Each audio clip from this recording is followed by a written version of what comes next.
All right, let's jump right in. Today we're tackling something that I think hits home for a lot of us.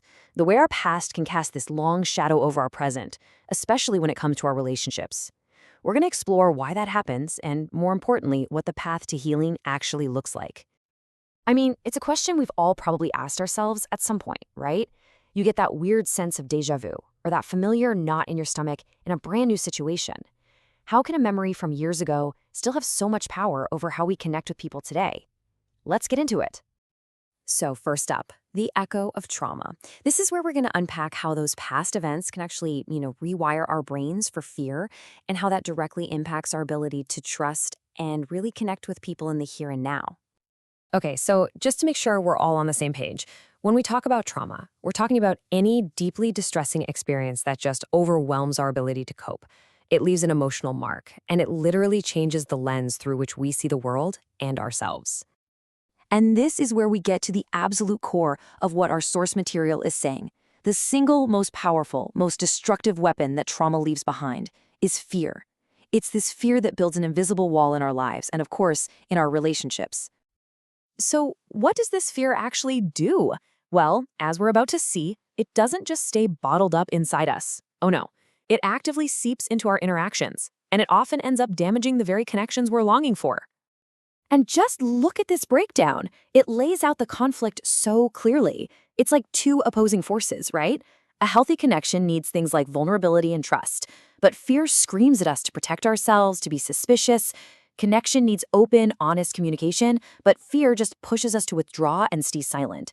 It really shows the central problem perfectly. We need support, but fear literally shoves us into isolation. Which leads us to the main call to action from our source. This isn't just about understanding the problem, it's a direct challenge to break the cycle, to stop allowing fear from past trauma to destroy relationships. It's a powerful statement. So, if we're gonna stop this cycle, the big question is, how? How do we actually begin to heal? Well, that brings us to this next section. Our source material lays out a really clear two-part framework for recovery that gives us a path forward. And this isn't an either-or kind of deal. The whole idea is that real, lasting healing happens when we tackle the problem from two different but totally interconnected angles. The first path, as laid out directly by the source, is spiritual healing. The material specifically centers this around the idea of healing through Christ. From this point of view, it's all about connecting with a source of strength and peace that's bigger than you are.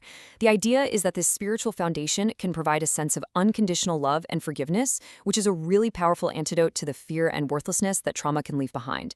It's kind of framed as finding solid ground to stand on, no matter what else is going on. And the second piece, which works hand in hand with the first, is relational healing. And this makes so much sense, doesn't it?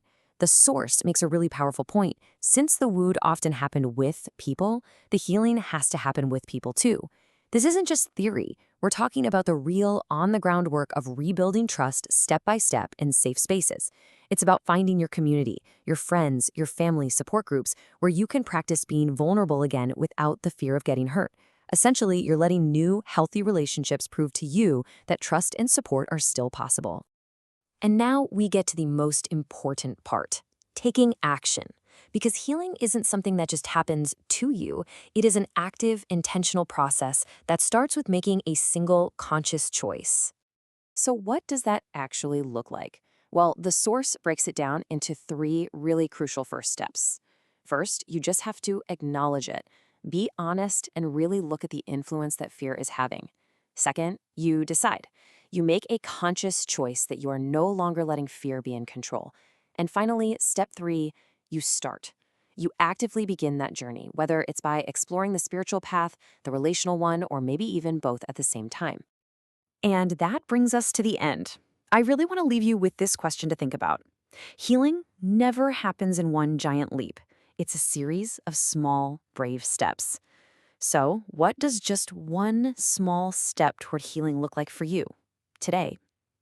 Thanks for joining me.